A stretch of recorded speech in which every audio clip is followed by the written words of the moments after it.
Welcome to our Streets of New Capenna set review. For those that aren't familiar with how I do these in the past, we're basically just going to run through the mythics and rares in this set, giving my opinion on them. And then after we run through all of those, I'm going to take suggestions from my Twitch chat that you can see scrolling over here for which commons and uncommons to look at. The truth is, a lot of commons and uncommons in most sets are just draft leavings, and I'm mostly focused on constructed. So while there'll be a few mythics and rares that aren't super relevant, I think it's worth touching on all of those, but I'm not going to sit here and go through every common and uncommon in the set saying this is bad, it's for limited. Also, before we dive on into the actual set review, I would just like to shout out a couple of things. I'll be playing in the Streets of New Capenna early access on Magic Arena tomorrow. We'll be playing best of one standard for that. And if you are one of my Twitch subs or YouTube members and you're in the Discord server, there is an early access deck list submission channel there. So if you have a deck or decks that you would like to see me play tomorrow, post the link to that in that channel, and I'm going to be going through there playing a handful of games with each of those. Ones that seem better, we'll get more played with them. Ones that seem mediocre, we'll get less played with them. No exact guarantees on there, but if you want to dictate what we're playing tomorrow, post them in the Discord channel there.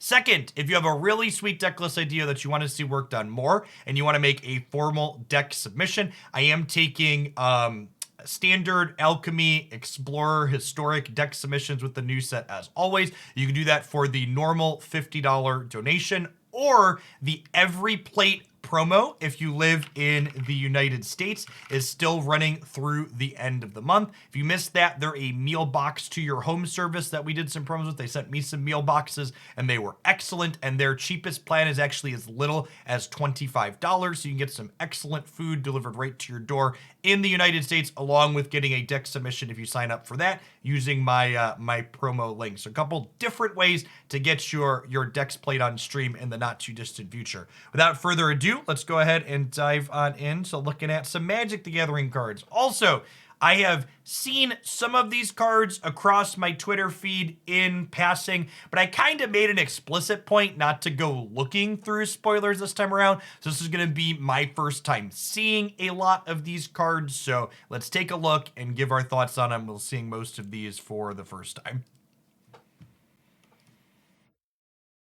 The All-Seeing Arbiter, 6-mana mythic. When it enters the battlefield or attacks, draw 2 cards and then discard a card. When you discard a card, target creature an opponent controls gets XO until your next turn, where X is the number of different mana values among your graveyard. So this has an enter the battlefield effect. So like if it dies to Doomblade right away, it does technically get some amount of value.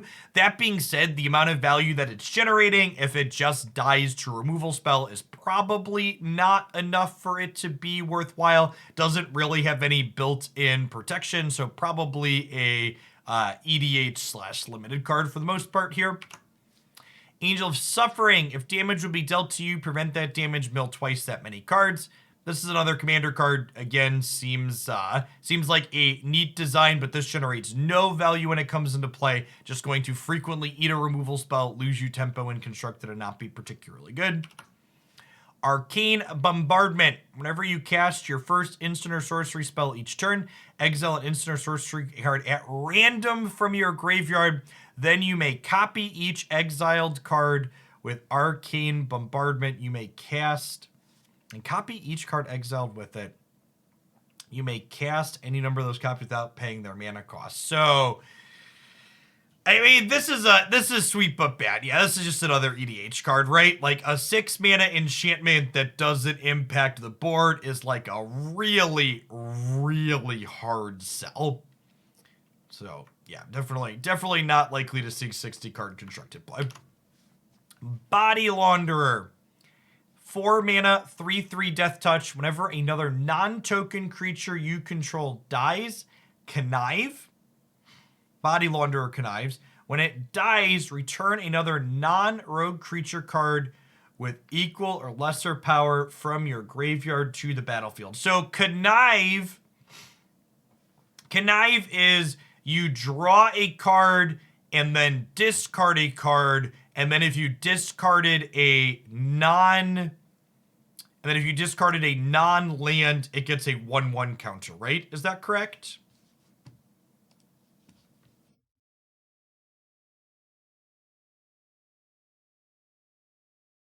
Yeah, Chad is telling me that that's correct. Okay. Um, this card seems okay. The question is going to be, are we still living in a world slash format where exile removal is common? There is a chance with all of the multicolored cards in this set that maybe there's a bit less Vanishing Verse in the format. However, in addition to Vanishing Verse, there is also Rite of Oblivion that sees some amount of play. So I think the comment in chat about this compared to City Stalker Connoisseur is very comparable. So in Alchemy, I don't really expect this card to see any play, but it could maybe be a standard player as a decent value card if there's not a lot of exile removal running around. Chat, this says it returns a non-rogue creature. So this isn't a tribal card. It's non-rogue because it doesn't want, they don't want it to be able to return itself. They don't want you looping these. Bootlegger's Stash. Lands you control have tap, create a treasure token. What? Another wonderful EDH card. Elspeth Resplendent. 5/5 for 5. Choose up to one target creature. It gets a 1/1 counter and either Flying First Strike, Lifelink, or Vigilance. -3. Look at the top 7 cards of your library. You may put a permanent card with mana value 3 or less from among them onto the battlefield with a shield counter. Put the rest in the bottom of your library in random order. Create a bunch of tokens. Yeah, I think this card is probably good. So notably, it gets any permanent card with mana value 3 or less. So at a minimum, it's like a white ramp spell. Even if you miss on a permanent, you're probably finding a land.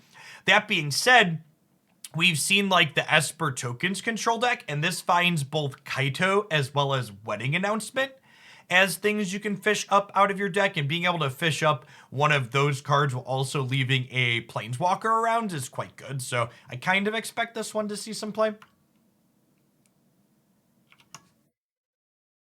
Open 2 copies. Even the score. This spell costs 3 blue less to cast if opponent has drawn 4 or more cards this turn. I expect people to try and play this in formats where Brainstorm is legal. I don't really expect it to be particularly great outside of that.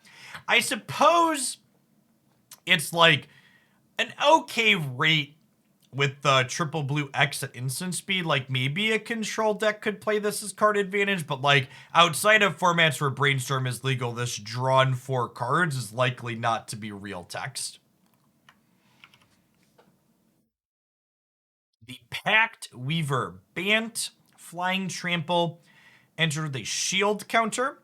And again, shield counters, just for clarity's sake, if it would take damage or be destroyed, you instead remove the shield counter from it. This is kind of like another attempt at fixed regenerate, I think, is what the shield counter mechanic does. You may look at the top card of your library at any time. You may cast spells from the top of your library by removing a counter from a creature you control in addition to paying their other costs. It's just any damage, not lethal damage. So you can lose the shield counter just getting pinged for 1. This is a neat design. I think this one is going to be more of a question of, are there incidental Bant deck in the format that wants this effect? I don't know if this is necessarily strong enough to fully build around in 60 card constructed formats, but I think it's almost assuredly good enough to see play if there happens to be a format there. This seems like a really sweet commander to build around, and something like Historic Brawl seems neat, because in addition to, while it self-enables for 1 card, you're going to also need what's the word I'm searching for? Other counters on things to keep getting value from it. Halo Fountain. Chat, this is the card that I am going to reject the most deck submissions from in this set. I've already told several people I'm not playing this card in Historic because it's not playable in Historic. It's probably not playable in Standard or Alchemy either. However, I've taken one Standard deck submission to have something to point to for when people say, hey, why won't you try this?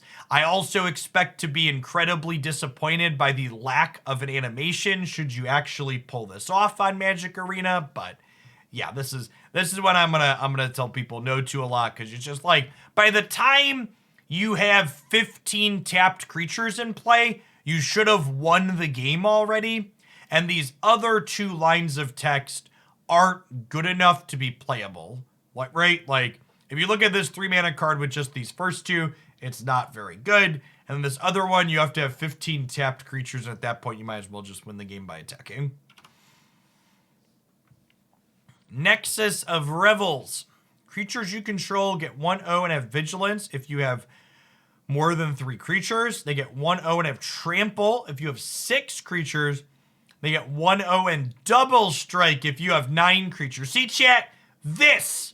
Look at this card. Why on earth would you try and untap 15 tapped creatures when you could literally just have everything have 3/0 Vigilance, Double Strike, Trample?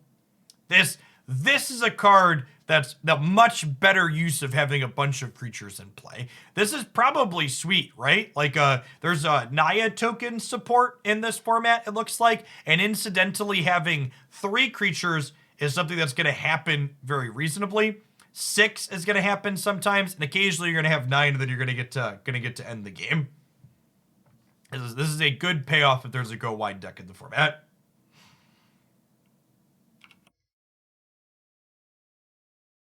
Xander the Collector. When it enters the battlefield, target opponent discards half the cards in their hand, rounded down. When it attacks, the defending player mills half their library.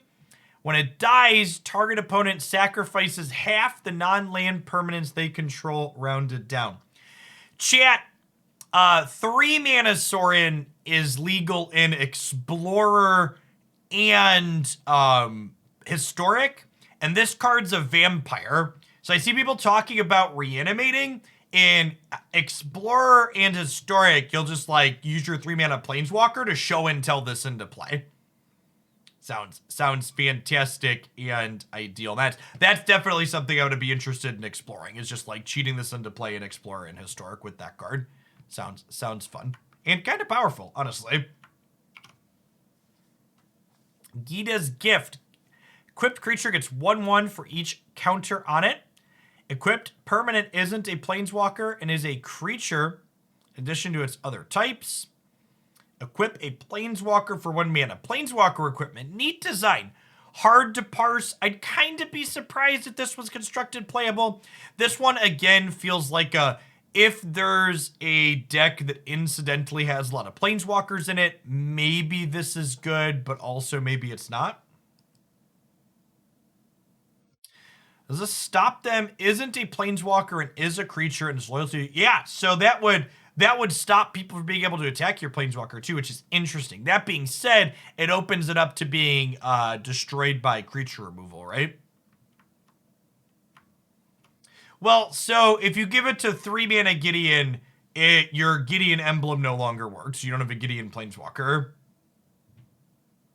Yes, loyalty counters are counters. Meeting of the 5. Exile the top 10 cards of your library. You may cast spells with exactly 3 colors from among them this turn.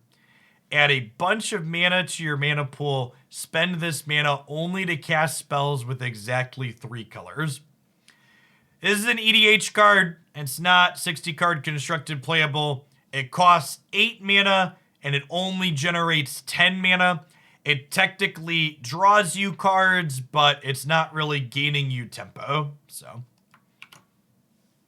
Nixilis the Adversary. This is one of the cards I saw before this set review, and this design is just completely aces, fantastic. That being said, is this card good? Is this card bad? Is this card cracked in half? I have absolutely no idea. The design on this is so unique. This is definitely a card that we need to play games with to get a feel for. So people in chat noting that this will combo with Rotting Regisaur, because if you sacrifice that 7 power creature, you'll get a copy of this with 7 loyalty, which you will immediately be able to ultimate here to draw 7 cards and lose 7 life. The question in Historic is this is probably worse than Lurrus, so just play Lurrus in your deck. That being said, Explorer is a reasonable Magic format where Lurrus is banned, so I wouldn't be surprised if we have something sweet to do in Explorer with this card. The Scheming Seer, 1/4 flying, ward 1. When you attack, target attacking creature connives X, where X is the number of attacking creatures. Draw X, discard X, put a 1/1 counter on it for each non-land card discarded this way. This is a lot of card selection, and ward 1 on a 3-drop is actually quite good because most removal spells cost 2 mana, which means at worst case, this card is trading tempo even for most removal spells in the format. So I would not be surprised if this card sees play. Yeah, the stat line is pretty decent against aggro, and card selection is good against control. So you tick a lot of boxes with this card. Sanctuary Warden gets 2 shield counters on it. When it enters the battlefield or attacks, you may remove a counter for creature planeswalker you control. If you do, draw a card and create a 1/1 green-white citizen creature token. Yeah, this one might be playable. It straight up draws a card when it comes into play. It has a shield counter to protect itself still. It can remove counters from other things you have in play, so it could keep 2 shield counters for itself to protect itself, and it makes another token. Again, this could be a card where is there exile removal? Is Vanishing Verse still seeing play? Because shield counters don't stop exile removal, which is a travesty. So is there enough multicolor to push Vanishing Verse out of the format? If yes, this card's probably playable. If no, it's probably not. Combos with Cloudfit Raptors. Yikes. Shield counters do beat Destroy Sweepers, not Exile Sweepers. Reach Trample, 7/7 for 7. When it enters the battlefield, choose 2. Create a 4/4, get a shield counter, gain life, destroy an artifact or enchantment. 7 mana is a lot of mana. Cool card name, sweet artwork. Probably not 60 card playable, unless there's some incidental ramp deck in the format, but 7's a lot to ask, even if it comes with a second body and some little bit of utility. Heretic Praetor. This is another one of the early spoilers that I've seen already. This card is likely to be very good. So 4/4 haste for 5. Every turn, it gets to draw you an extra card, and it kind of puts your opponent in a card disadvantage state. And that's before you consider the fact that in it's a non-rotating format that's where this card exists. Though, what's the 2-drop 1/3 that stops your opponent from playing cards that aren't cast from their hand? Technically, hard locks your opponent out of casting spells. Yeah, there's probably a Dranith Magistrate that pairs with this. That sounds sweet. This card is good against counter spells as well, which is nice. Yeah. So neat hasty threat that generates card advantage and disrupts your opponent in a meaningful way, potentially. Vivian on the Hunt. 6 mana is a lot of mana. Sacrifice a creature to Birthing Pod. Mill 5 cards and put any number of creature cards milled this way into your hand. Make a Rhino. This reads like a Planeswalker deck. Planeswalker does not seem particularly good for 6 mana. Maybe at 5 mana, definitely at 4 mana. 6 mana is a ton of mana for a card that does not impact the board enough.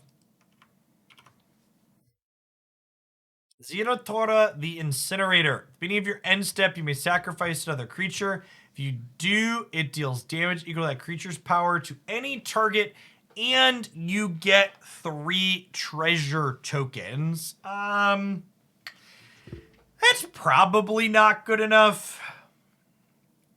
If they have an instant speed removal spell, you'll just get no effect out of it. Yeah, probably a neat brawl card, probably not a 60 card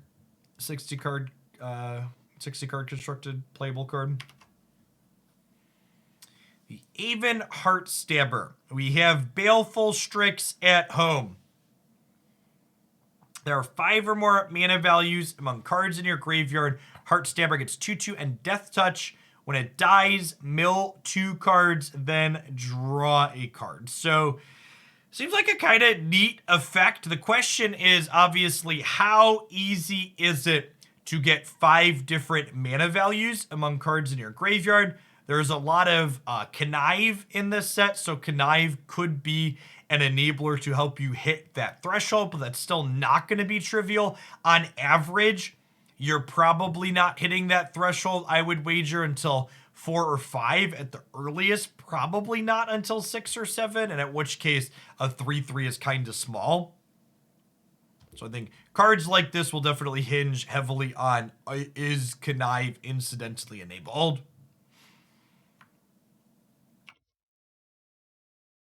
Black Market Tycoon. At the beginning of your upkeep, this deals 2 damage to you for each treasure token you control. Taps to make a treasure token. Love this variation on the 2 mana dork. Really neat flavor and risk to reward payoff for ramping in kind of a unique way. So you can use this. You could use this to play a 6-drop on turn 4 all on its own, right? On turn 3, make a treasure. Turn 4, you take 2, make another treasure. So that's the kind of neat thing about this card. Could potentially make, playing some of those 6 mana cards we talked about that we maybe thought weren't good enough. Maybe this is a card that could put those over the top.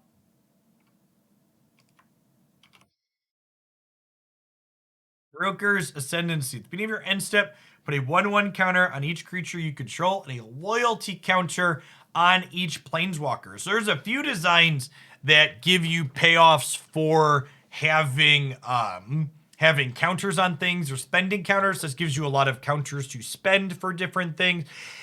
And perhaps there's merit to seeing, maybe you splash this card into a Naya tokens deck as an additional payoff. Maybe there's a 4-color mid-range aggressive deck that uses this along with Naya payoffs when you go wide board.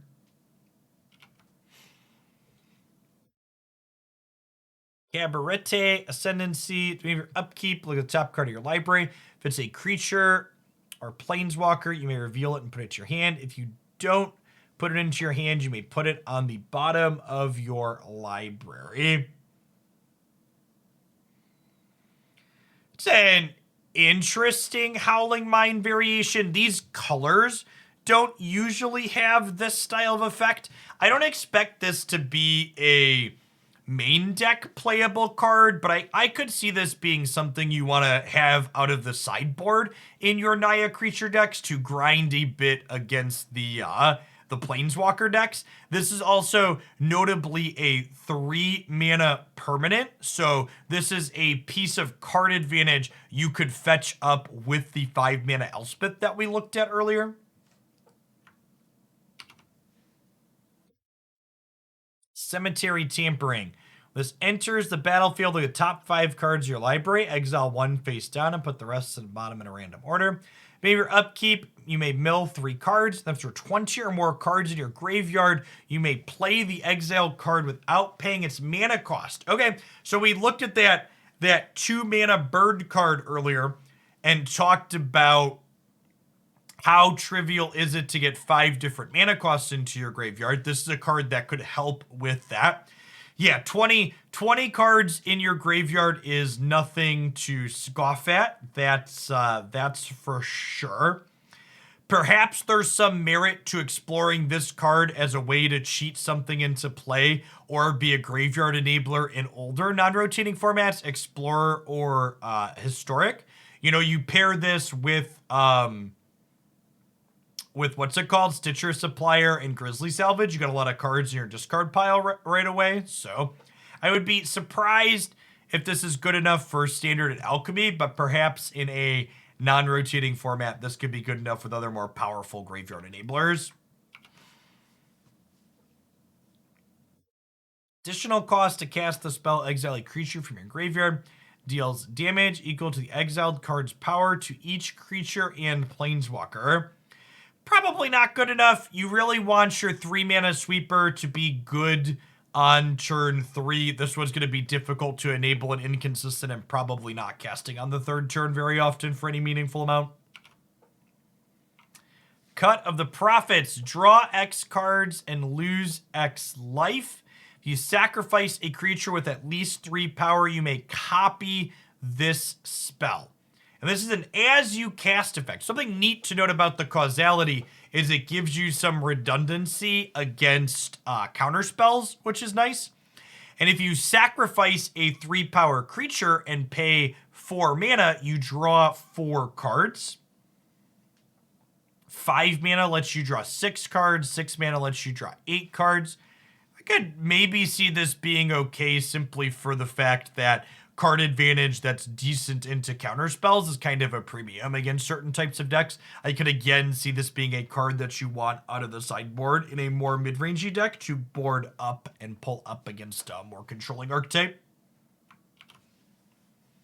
Cut your losses. Target player mills half their library rounded down. You can copy it, so you mill half twice. This card is not very good, but I expect people will try and cast it a good deal. Depopulate. Each player who controls a multicolored creature draws a card, then destroy all creatures. You know, chat, I was just thinking to myself the other day, do you know what Magic the Gathering needs? More Wrath of Gods. This card will almost assuredly see plenty of play, and it will be flipping miserable the entire time. Devilish Valet. Trample haste for 3. Whenever another creature enters the battlefield under your control, double this card's power. So this is potentially another payoff for going wide. You know, you put 2 creatures into play. This goes up to 4 power. You put 3 into play, it has 8 power. You put 4 into play, it has 16 power. 2 to 3 is probably more realistic. That's good. This could potentially be okay if we have the tokens to enable it.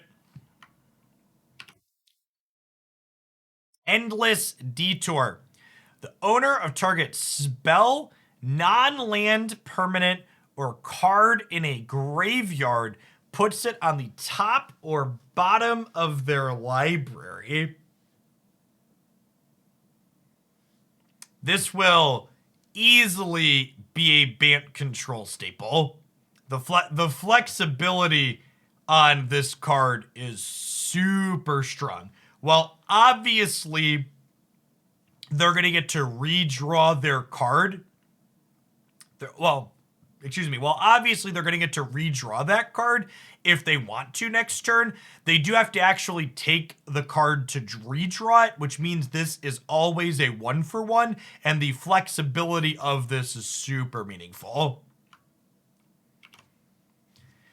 Errant Street Artist. Defender Haste Flash. Copy target spell you control that wasn't cast. You may choose new targets for that copy. So this copies. Neat design, probably not constructed playable.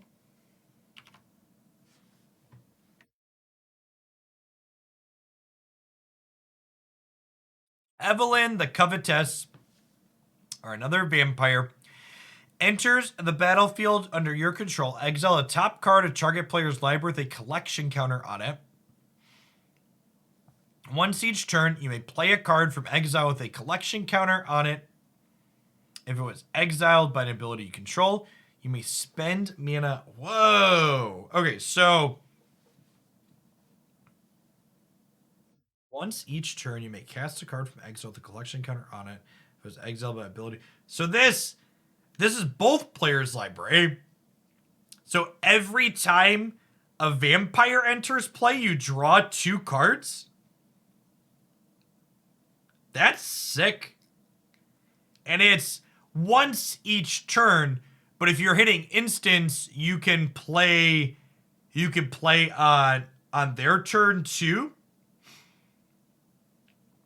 And it says play, so you could draw cards, right? Or you could play lands with it. Yeah, I can see this being constructed playable for sure. And this could just be kind of a control finisher, right? With Flash. Like, just think about this card in the context of no other vampires. You have 0 other vampires in your deck. You just play this, and it comes into play, and you draw 2 cards with it, right?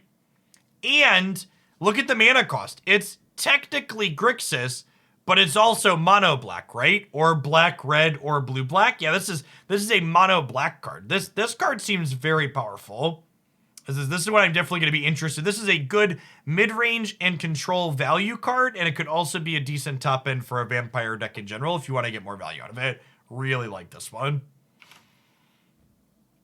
Evolving Doors. Sacrifice a creature. Count the colors of the sacrificed creature, then search your library for a creature card that exactly that many colors plus 1. Huh. That's a neat design. I don't know. Casual garbage. I expect we'll get paid money to lose with this on more than one occasion. Probably in more than one format, too. Oh my gosh, it doesn't put it into play. You have to cast it? Oh, never mind. Never mind, chat. It doesn't even... I thought this was Birthing Pod. I thought this was bad, awkward Birthing Pod. No, you have to pay mana? Never mind. I'm not accepting donations. That's awful. But I was in for bad Birthing Pod. I'm not in... That's unplayable. Extraction Specialist. 3/2 lifelink. When enters the battlefield, return target creature card with mana value 2 or less from your graveyard to your battlefield. That creature can't attack or block for as long as you control Extraction Specialist. This reads as mediocre. This reads as mediocre. The fact that, like, your 2-drop basically doesn't do anything. And, like, it's a 3-drop that your aggressive deck probably won't want to, like, so, like, people talk about things like Aspirant. Sure. Like, Aspirant is good even if it can't attack, but, like, you can't play this on turn 3 in a lot of instances. It's slow. And then, like, the thing it brings back can't even attack for a while. Fight Rigging. Hideaway 5. Beginning of your combat on your turn, play 1/1 counter on target creature you control. Then if you control a creature with 7 power or greater, you may play the exiled card without paying its mana cost. Okay, so we talked about... This is another card that's really good with Rotting Regisaur, huh? Yeah, this is probably something you could use to cheat a big spell into play in a non-rotating format. Yeah, I like the look of this a lot. Let's put an Ulamog. This is a turn 4 Ulamog, right? Yeah. Yeah, like turn 4 Ulamog, chat. This card's sweet. This is a sweet combat. This is a sweet enabler, for sure. Fleetfoot Dancer. Trample, lifelink, haste, 4/4. probably good. Like you could sequence this to get a hit in with it most of the time. Seems great. Decent into other creature decks with the stat line. Emrakul is not legal now. Ulamog. Ulamog's the best you get. That's true. Turn 3 with Land War Elves is a good show. Whenever another creature you control enters a battlefield, choose one that hasn't been chosen this turn.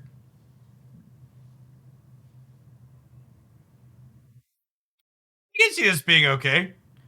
Making treasure tokens is nothing to scoff at. So if you play this on 2, on turn 3 you make a treasure, so on turn 4 you make a 5-drop. Yeah, it is a little strange that this can only make it once per turn, but the treasure's still tapped. Like, tapped treasure seems like they were trying to avoid combo kills happening, but once per turn should already stop that, right? When Getaway Car attacks or blocks, return up to 1 target creature that crewed it this turn to its owner's hand. I suppose this is a way to consistently enable creature fall. You can sit there and bounce things back to your hand constantly with creature fall. Could be cute with something like Skyclave Apparition. Give them a token, get your Skyclave back, exile another permanent. Is that big fine?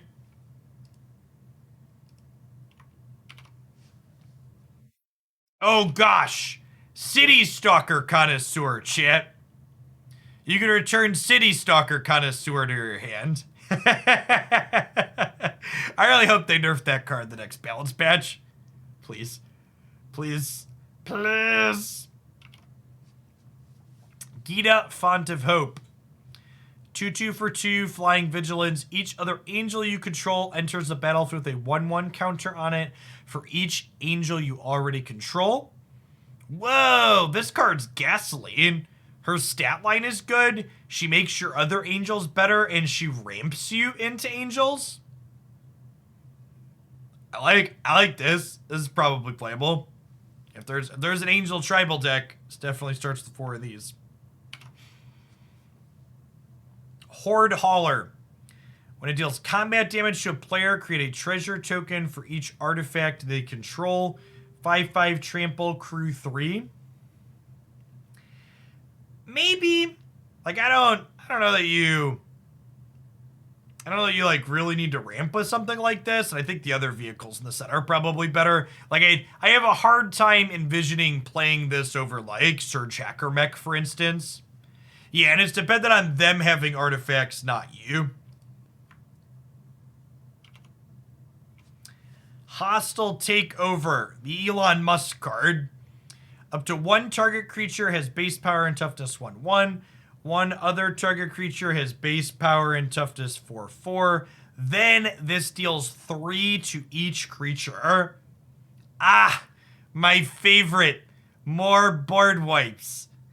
This card's probably good, chat. It, like, saves one of your creatures. It guarantees kills their best creature. And if you construct a lot of your deck, you could dodge it in general with the rest of your stuff. This is probably a playable sweeper, even at 5, I think.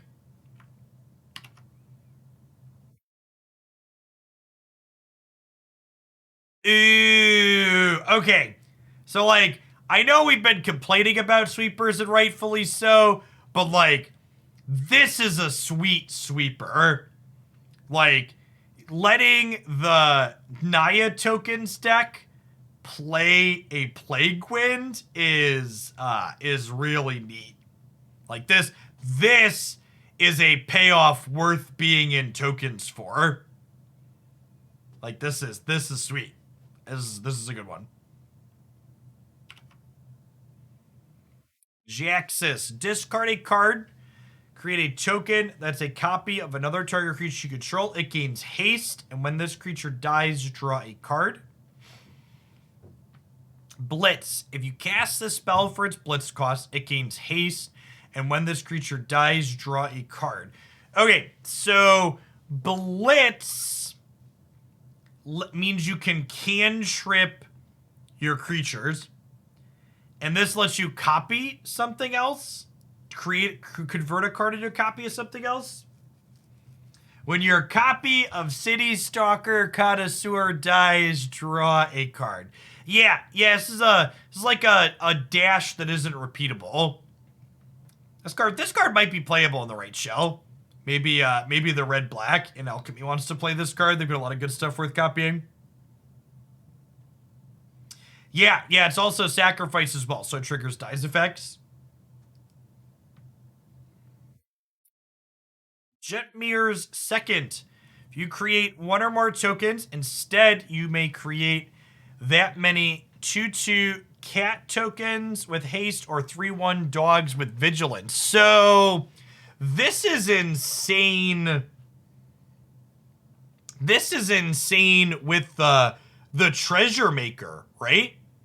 The 2/2 make a treasure token, and this is a 3-mana card, so you curve out really nicely, right? Like you play the treasure maker on 2, you play her on 3, you tap the treasure maker, you make a cat or a dog.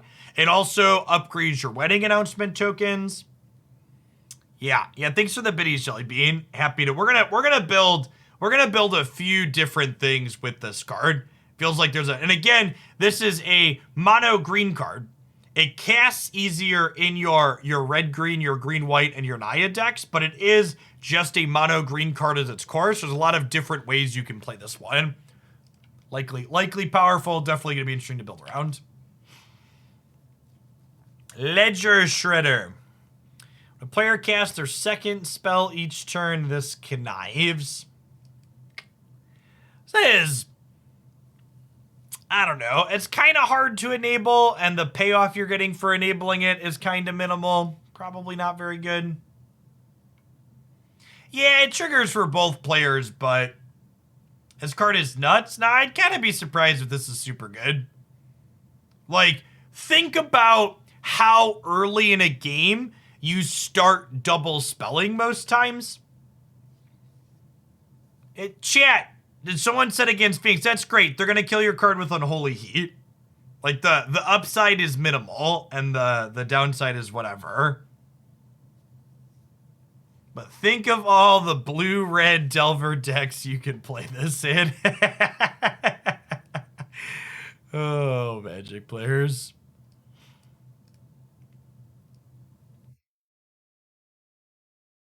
Oh, Magic players. Maestro's Ascendancy. Once during each of your turns, you may cast an instant sorcery spell from your graveyard by sacrificing a creature. The spell would be cast this way, exile it instead. This seems not particularly great. Like, it's a tough sell to like sacrifice a creature. I hear someone talking about Sedgemoor Witch, but like Sedgemoor Witch is like good enough on its own that you like don't really need to play a mediocre card to make it better, and it doesn't enable Sedgemoor Witch on its own. Yeah, it's a 3-mana enchantment that doesn't impact the board and doesn't do anything without additional support. Yeah, and that's the other thing too, what Steve said. You need this card to be optimal, demands both creature density and spell density, which are two tough requirements to have simultaneously. Diabolist. Death Touch Haste for 3. When it attacks, if you don't control a devil token, create a tapped devil token. Weird design. I guess the stat line makes it okay into creature decks, and making an extra token when it attacks makes it okay into control decks. It does constantly give you a creature token to sacrifice to things. It does also enable creature fall that we've seen. So maybe this is an okay enabler in something, but as far as like individual power level goes, seems kind of middling. The Mysterious Limousine. When it enters the battlefield or attacks, exile up to one target creature until it leaves the battlefield. If a creature is put into exile this way, return each other card exiled by it to the battlefield under its owner's control. That's probably isn't good enough. The stat line for 5 mana is kind of mediocre, even if the crew cost is low. It technically could have like a Banishing Light style of effect or enable like some enter the battlefield effects for you, but I think those things it's enabling or doing are probably not worth the mana cost in 60 card constructed. Yeah, 5 mana is a lot. You cast a spell. Whenever you cast a spell, if its mana value is equal to 1 plus the number of soul counters on this, put a soul counter on it, and then create a 2/2 token. As long as there are 5 or more soul counters on this, creatures you control get 3/3. So you play this, and then you have to cast a 1 mana spell, a 2 mana spell, all the way up through 5. Yeah, having to go 1, 2, 3 after playing your 3-drop is not good. Oh, and it's only spirits. And it's only spirits that get that. Yeah, probably not good. Now, maybe this would be cute if it gave all your creatures 3/3, but yeah, it's just spirits. Not worth taking the time to activate. Interceptor, lifelink flash for 4. When it enters the battlefield, connives. When it connives, return up to 1 target spell to its owner's hand. Okay. Sure. Like, lifelink, flash, and a little bit of tempo. I can see this being okay. Because, like, lifelink is good in the creature matchups. The tempoing a spell is good in the control matchups. And connive gives a little bit of hand smoothing. If you can cast Esper mana consistently, this is probably very good. Agnes, the Dragon Lash. Whenever a creature you control with haste attacks, create a tapped treasure token.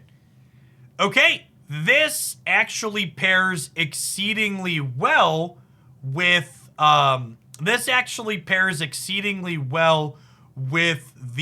3-drop split mana card, right? The Naya one. That whenever you make a token, you can instead make a cat or a dog. Yeah, so and this curves right out after that too. So you could play, this is a mono red card or a red green card or a Jund card or a black red card. I like it. Yeah, and this could trigger multiple times per turn. Oh, and the cats that thing makes has haste. So they'll enter tapped, but they'll still have haste for following turns, chat. So you'll be able to have them make more cats. So your cats will make more cats. Park Heights Pegasus. Whenever it deals combat damage to a player, draw a card. If you had 2 or more creatures enter the battlefield under your control this turn. Maybe it's a 2/1 for 2 that has an okay stat line and then like has some upside to draw a card. There's a good chance in Naya colors you're going to be able to enable its ability to draw with some consistency. I can see this. Yeah, in a token shell, like getting a card draw or 2 out of this probably isn't unreasonable.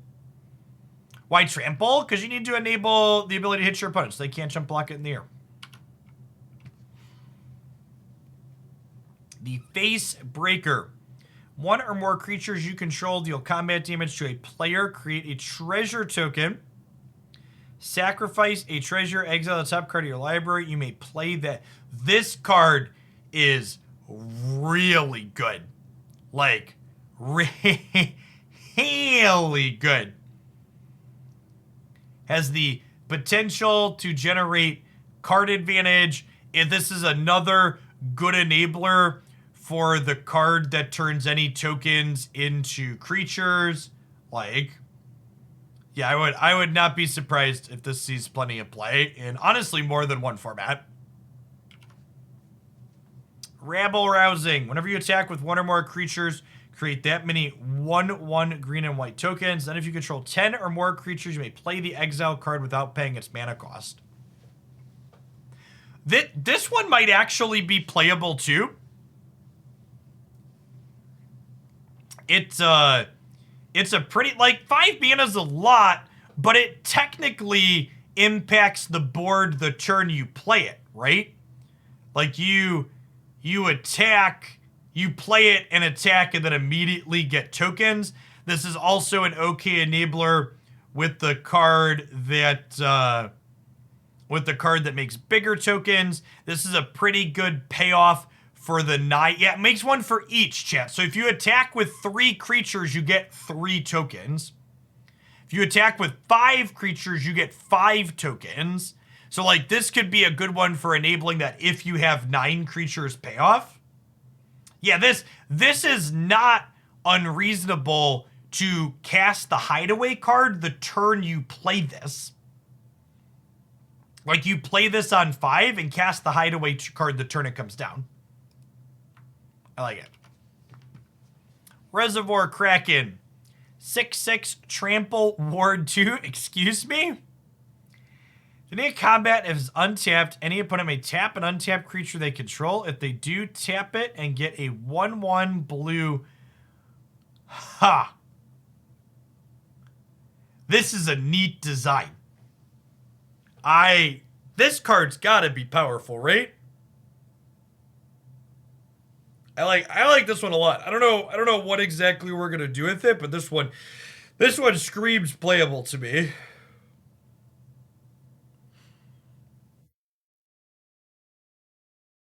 Yeah, it's good against control because they won't have creatures and it has ward. It's also probably pretty good inside of control because you can kill their board, right? This one's probably playable in a few things. Streetwise Mentor. When it enters the battlefield, a shield counter on it. Whenever you attack a player or planeswalker with 1 or more creatures with 1 power or less, draw a card. This is pretty good. This will be able to draw a card the turn you play it, almost assuredly. If you're curving out into this, this is also a mono white card. So you can just play this as a 3-drop in your mono white deck as a way to draw cards, as a shield counter to protect itself a little bit. Yeah. Technically a green-white card or a Bant card or a blue-white card. A lot of different ways this could go.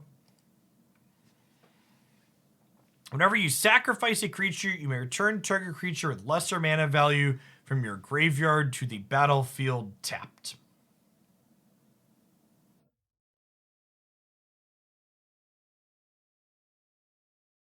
Maybe you do something silly with this.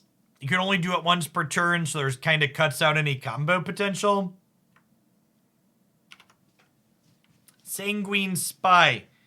Lifelink Menace. Sacrifice another creature. Look at the top card of your library. You may put that card into your graveyard. At the beginning of your end step, if there are 5 or more mana values among your graveyard, you may pay 2 life if you do draw a card. This probably isn't very good. Like, sacrificing a creature to mill yourself optionally is not great. The stat line and keywords aren't very good for 3 mana, and its ability to draw cards still costs you life at the end of the day. Scheming Fence. You may choose a non-land permanent. Activated abilities can't be activated. This has all the activated abilities of the chosen permanent. This is a neat card. The stat line is pretty reasonable for 2 mana, and it has a disruptive effect. Yeah, it notably can turn off a planeswalker for while it sits in play, even if it doesn't gain the abilities from it. If your life total is less than your starting life total, This spell costs X less to cast, where X is the difference.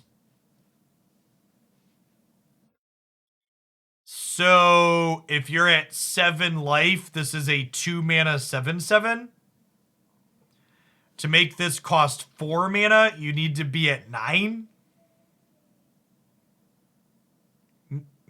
Maybe? Yeah, I don't know. I can see this one going either way. Hard to parse. Artwork is very good. Shakedown Heavy, 6/4 for 3 with Menace. When it attacks, you may have the defending player draw a card. Though the defending player may have you draw a card. If they do, untap Shakedown Heavy and remove it from combat.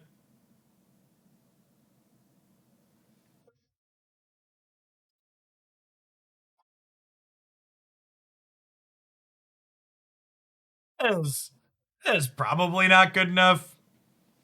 Like it's an awkward Phyrexian arena that's only Phyrexian arena if your opponent wants it to be. Yeah, it'll never kill your opponent. Yeah, it's kind of good with Obnixilis, I guess. That's a good shout. So you could like play this on 3, attack with it, draw a card, and then you get a 6 loyalty Obnixilis. I can see that. This is a card that enables the green hideaway. That's a good shout. So not really great for actually attacking and ending the game, but probably fine for enabling some things.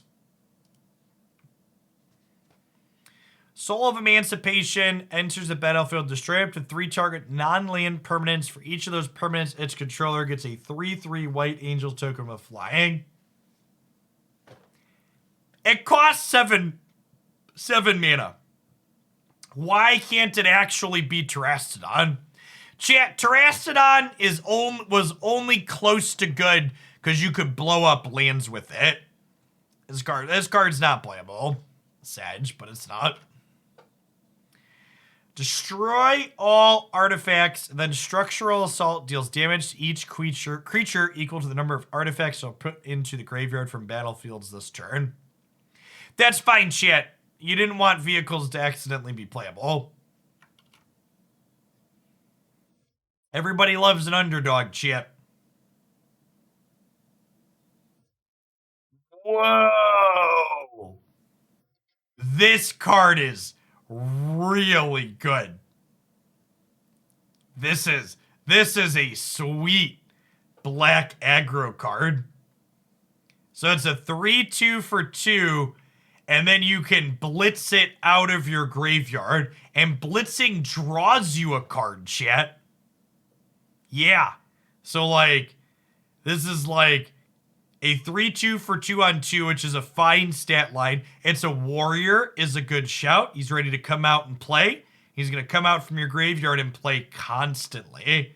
Yeah. This is probably a card that sees play in Historic and Explorer Black Aggro as well, I bet. The Clever Conductor enters the battlefield connive. When you discard 1 or more cards, exile them from your graveyard.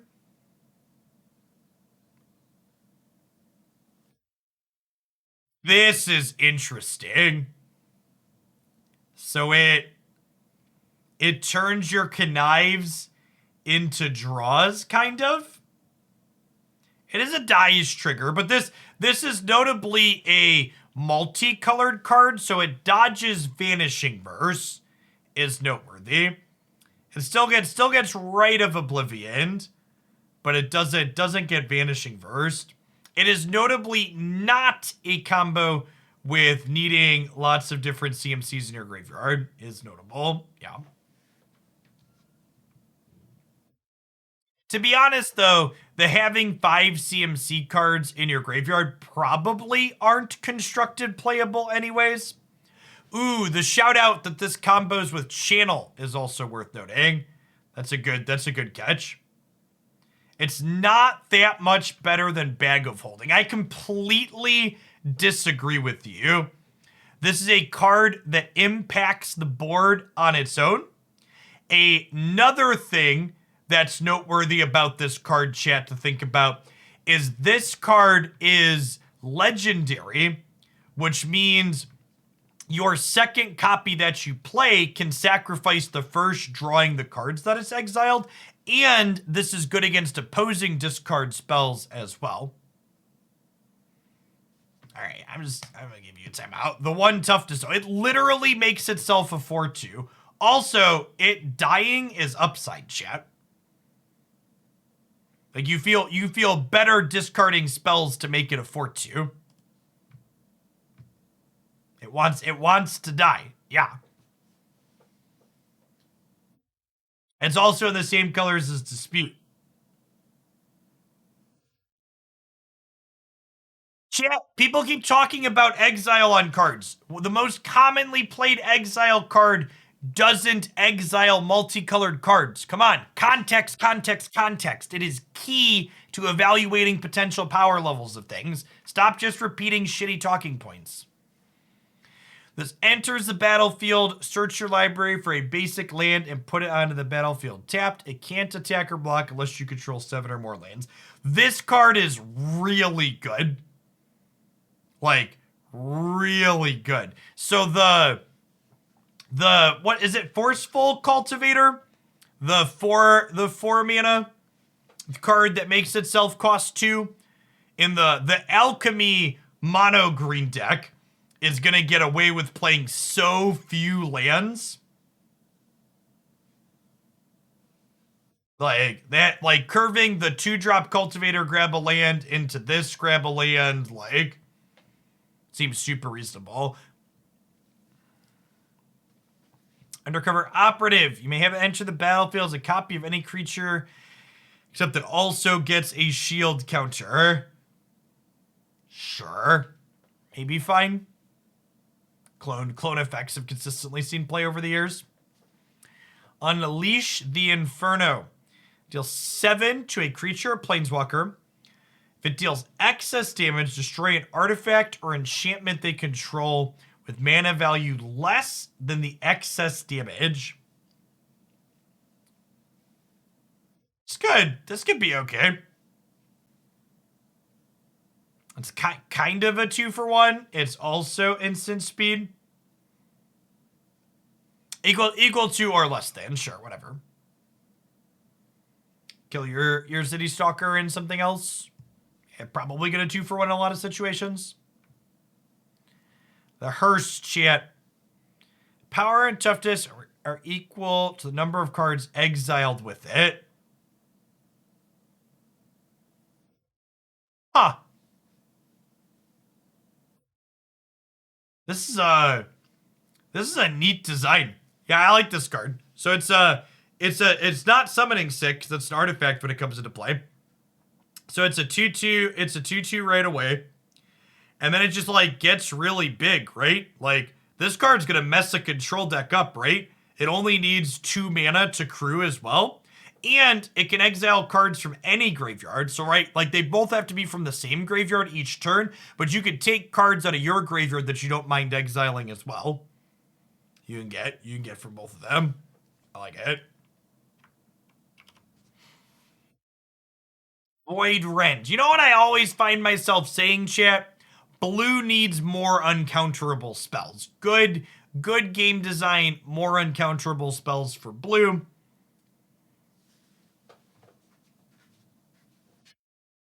This one is almost assuredly going to see play in multiple formats. That's a good shout out. It kills things with ward without having to pay for ward. Is a good shout. Widespread Thieving. Whenever you cast a multicolored card, create a treasure token, then you may pay 5. If you do, pay the exiled card without playing its mana cost. That is probably not very good. The enabling on it is awkward, and you have to spend a bunch of mana, and the effect it has past the hideaway is kind of mediocre.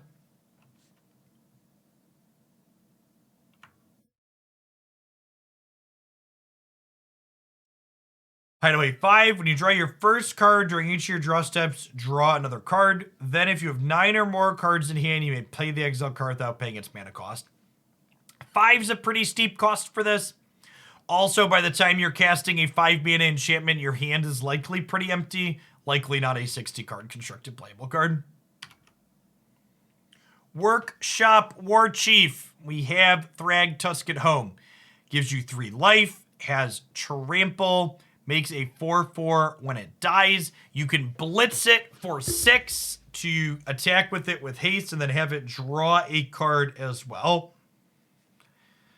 It's probably playable. Pretty flexible in the things that it does. Like it. Good mid-range card. Envoy. When it deals combat damage to a player, look at the top card of your library. You may play a land for the top of your library or cast a spell with mana value less than or equal to the damage dealt this turn.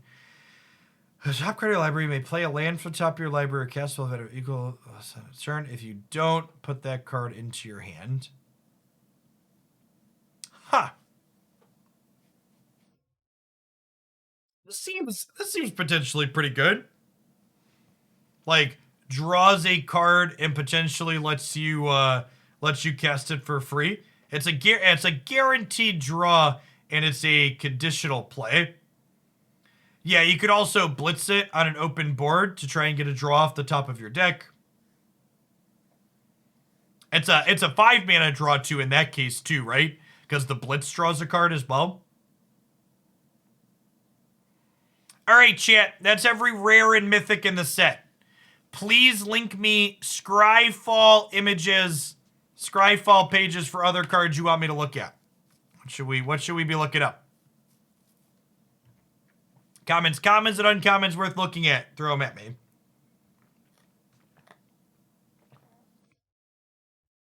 Yeah.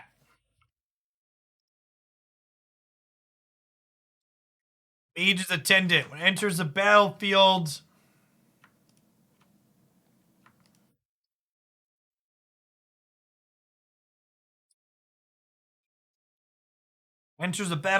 create a 1/1 blue wizard token. Pay 1, sacrifice this, counter it unless its controller pays 1.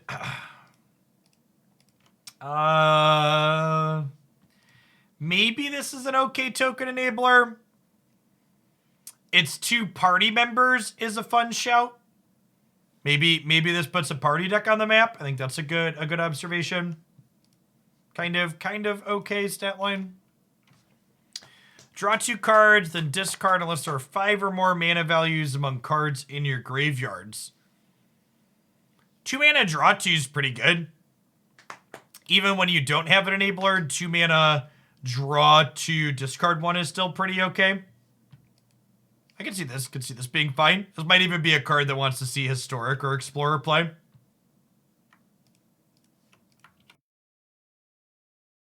Counter target spell unless its controller pays 2. You could make it a unless they pay 4. The mind game on this one is strong. Counter unless they pay 4 is no joke if you've got creatures sitting around to enable it. I can see this one being good. Because you don't need the causality early, but the causality late makes it still be relevant. You can also counter 2 spells. That's less likely to be relevant, but worth shouting out. Enters the battlefield, make 2 treasure tokens.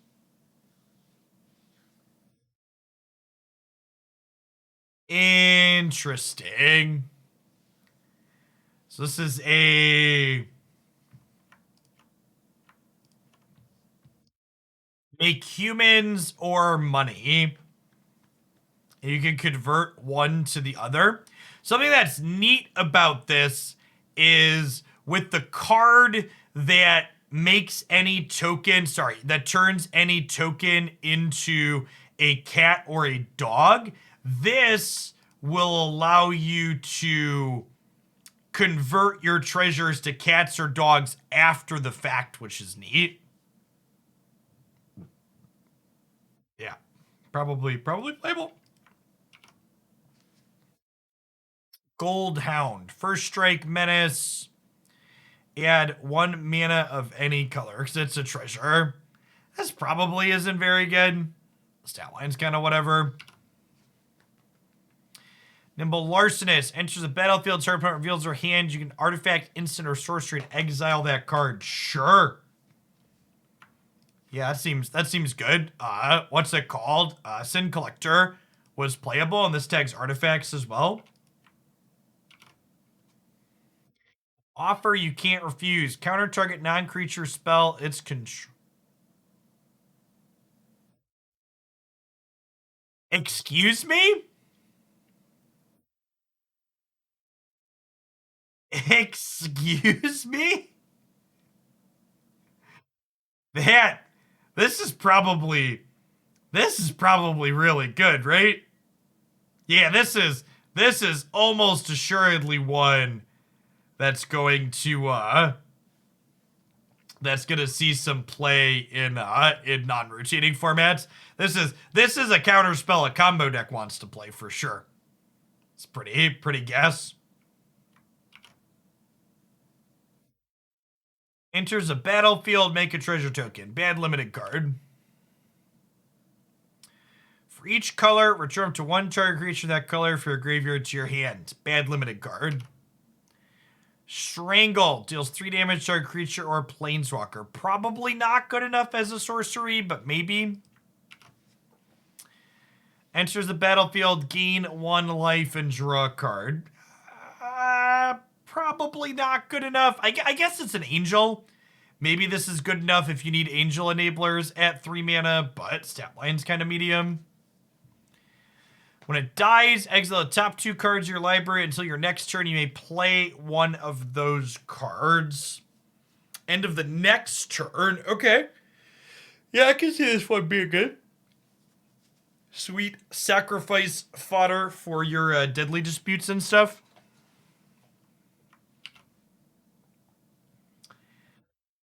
Deals damage equal to the number of creatures you control to a creature planeswalker. Creatures you control get 1/1 and trample. Make 2 citizen tokens. Sure. Oh, is it only the next end step? Until your next end step. Sure. So you could deadly dispute on their turn and cast them on your turn, though.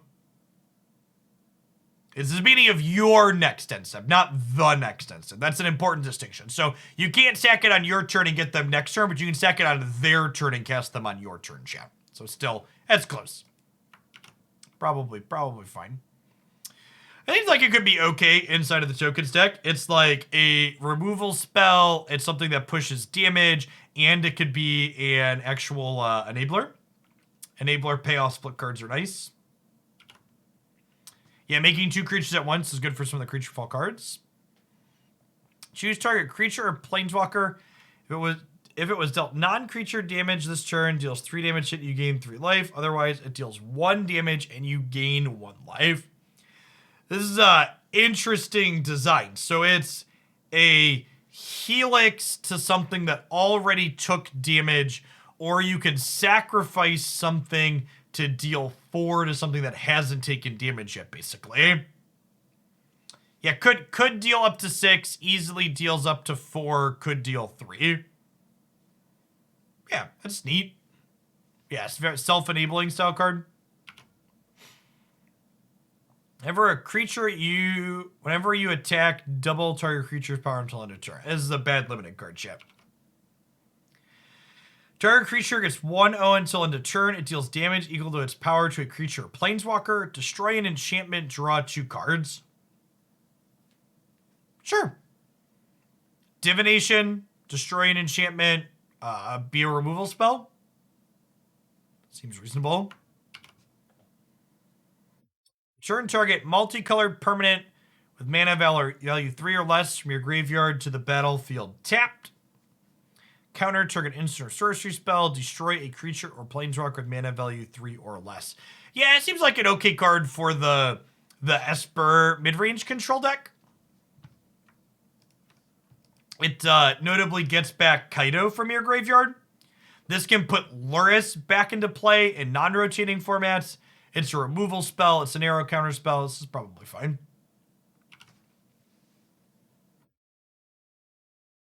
The top 5 cards of your library, put one of those into your hand, put the rest in the bin. You can drain your opponent, you can deal 5 damage to a creature or a planeswalker. Sure. Three reasonable modes, 2 reasonable modes, 1 that could be okay against aggro and a pinch. It's indestructible as long as it enters the battlefield this turn. Seems mediocre. Damn it, chat. I asked for Scryfall links.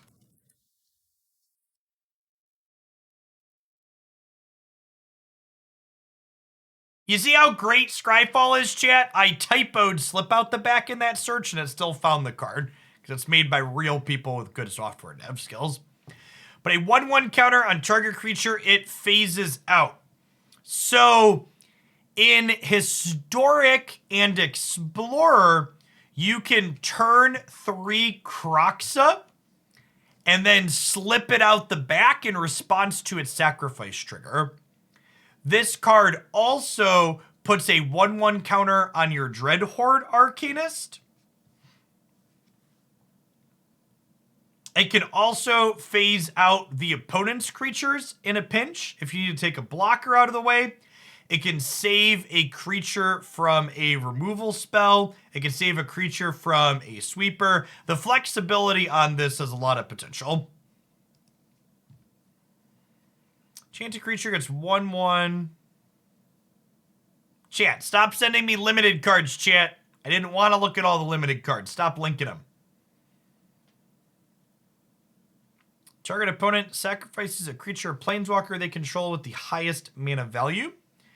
Exile top 3 cards of your library until your next end step. You may play those cards. This is again until your next end step. So you can play this on your opponent's turn and then have 3 extra cards for your next turn, including a land to play. Exile target player's graveyard. Sweet.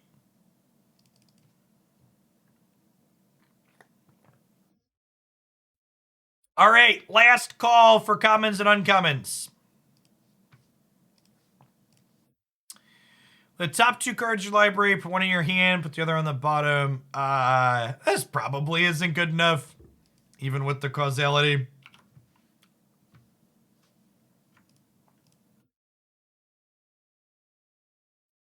Enters a battlefield, sacrifice it. When you do, search your library.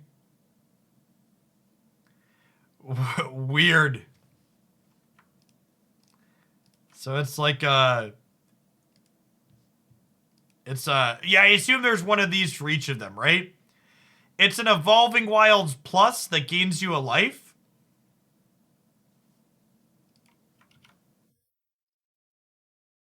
Additional cost to cast the spell. Yeah, easier to cast, what's it called is good, chap.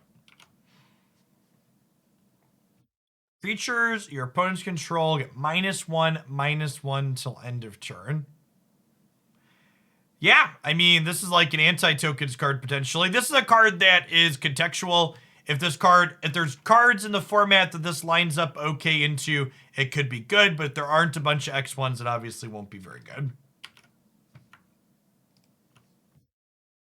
Exotic pets. Make 2 fish tokens with this, can't be blocked. Then for each counter among creatures you control, put a kind of counter on those tokens.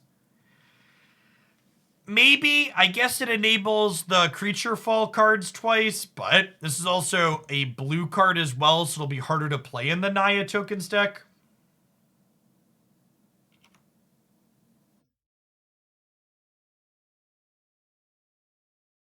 Becomes a target of a spell you control, connive.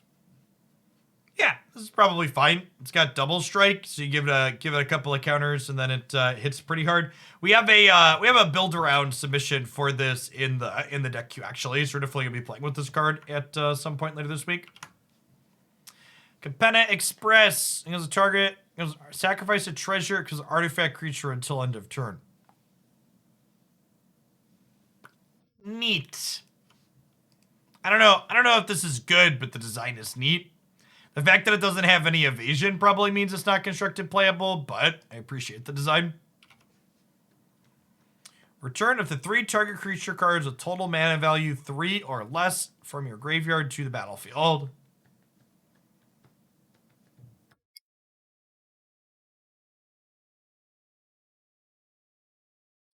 Just looked at that one. Enters the battlefield, make a token and attach it. Equipped creature has 1/1 and tap to destroy an artifact or enchantment. Probably not very good. Is this a new setting? The highlight messages, Bob? No, that's been there. This card costs 2 less to cast, so targets a red creature, deals 4 to target attacking or blocking creature, and you gain 2 life. Yeah, this is probably good if there's a red aggressive deck in the format. Oh, is new Capenna a new setting? Yes, yes it is, Bob. All right, I think I'm gonna call that a wrap.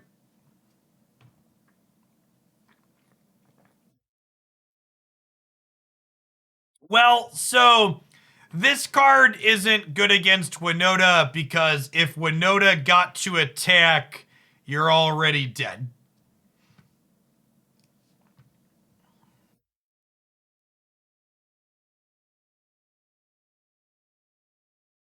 This card is not very. We've hit the point where people are linking me cards that are limited cards. All right. All right, and just to wrap up here for the segment that's going to end up on YouTube in its entirety. If you're watching this on YouTube, thanks for watching all the way through the end. Shout outs to everybody that hung out for the entirety live here on Twitch. Remember, if you want to watch me play with these cards, we're going to be playing early access Tuesday, tomorrow, April 26th, starting at 10 a.m. Central, thereabout, as soon as it goes up. If you are a Twitch sub or YouTube member in the subs Discord server, there is an early access deck list submission channel there where you can post links to decks for me to play tomorrow. 100% of the decks I play tomorrow on stream during the early access event will come from that early access deck submission channel. If you want to formally submit a deck to be played in Best of 3 for Standard, Alchemy, Explorer, or Historic later this week or next week, remember regular deck submissions are open for a $50 donation. If you want to get a deck submission in for a little bit less than that, you live in the United States, the Every Plate promo, if you sign up for that Every Plate meal service using my affiliate link for as little as $25 through the end of the month, you get a deck submission included with that for free. Get yourself some excellent meals and a show. All right, let's play some Magic Arena today, huh?